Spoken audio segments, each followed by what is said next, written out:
The Treasury hijacked. I am Chris Anu, your Communications Secretary, and today is Tuesday, March the 8th, in the year of our Lord 2022. The struggle for the actualization of the independence of the Southern Cameroons rides on the locomotive that is the interim government of Ambazonia.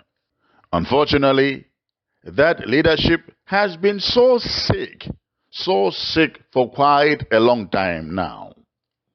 The interim government actually developed bad tires. It developed bad tires for about 4 years. Though no one saw it clearly. That bad tire happened to be the most important of all the tires. The bad tire that almost punctured the interim government and the struggle was the leader, the president. And here I mean Samuel Sako. To get to the interim government, to get the interim government and the struggle back on course, the bad tire had to be replaced. It couldn't be fixed. In fact, it refused to be fixed. And the last option was to completely replace it. This summarily explains the reason for the impeachment and removal of Samuel Sako as president of Ambazonia by the people. It became very obvious that if Sako wasn't gotten rid of completely and then made to go very far away from the interim government and the struggle, he was going to lead Ambazonians to Yaoundé instead of Boya.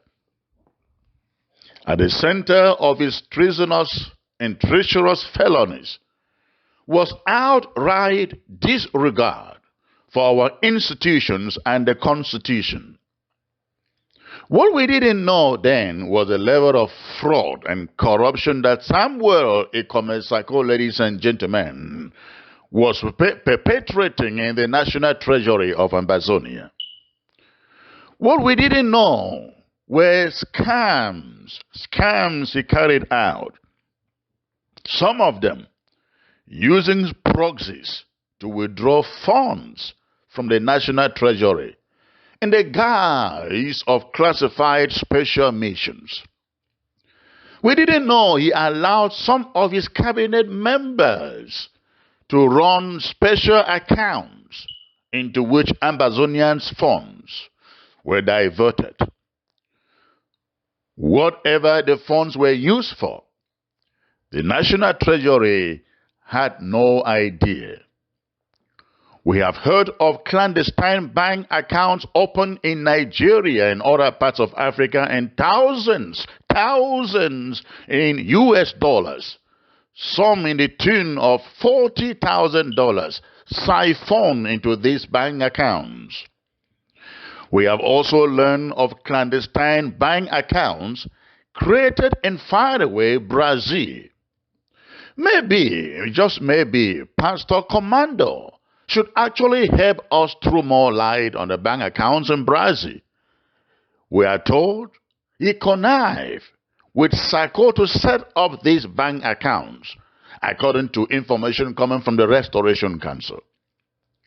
We have also learned that Sako has borrowed thousands of dollars from the National Treasury in the guise of some special missions, classified special missions. Missions, ladies and gentlemen, that are never explained nor declassified, at least for accountability and transparency, for the National Treasury to have a grab of it.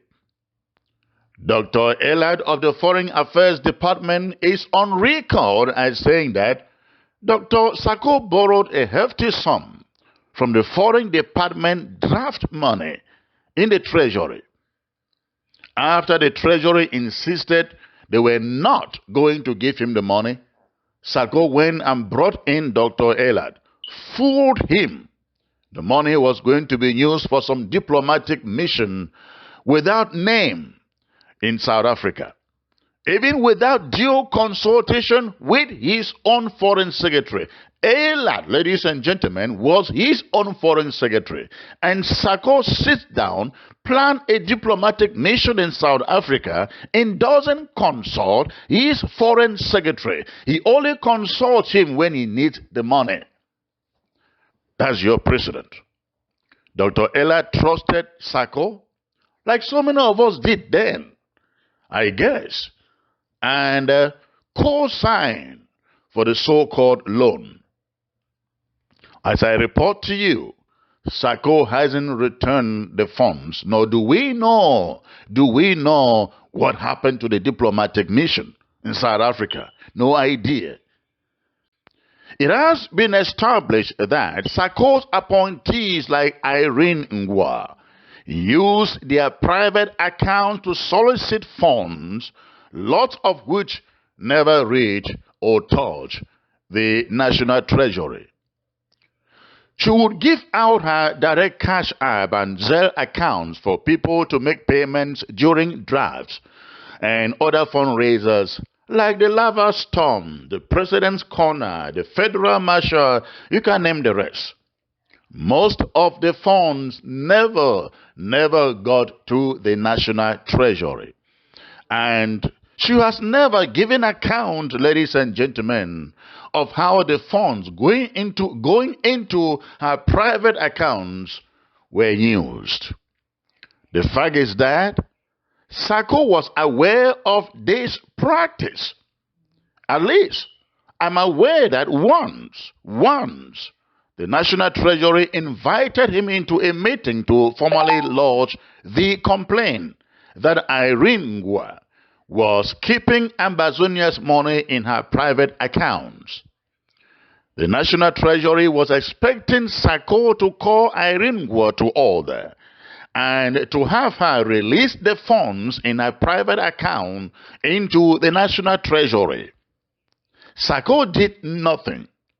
Irene Ngwa never released the funds. How she was using the funds, ladies and gentlemen, in those private accounts is only known between her and Sako. She continues doing so to date. Last Friday, the news broke that Sako has gone to the bank and hijacked the accounts of the National Treasury into his column. He is fronting gullible men and women who, at the end of the day, are going to be the only ones to stand before the courts and lawyers and judges to answer charges of fraud and corruption in all of what is called Ambazonia Foundation. But this is the reason why Sako is confiscating the National Treasury.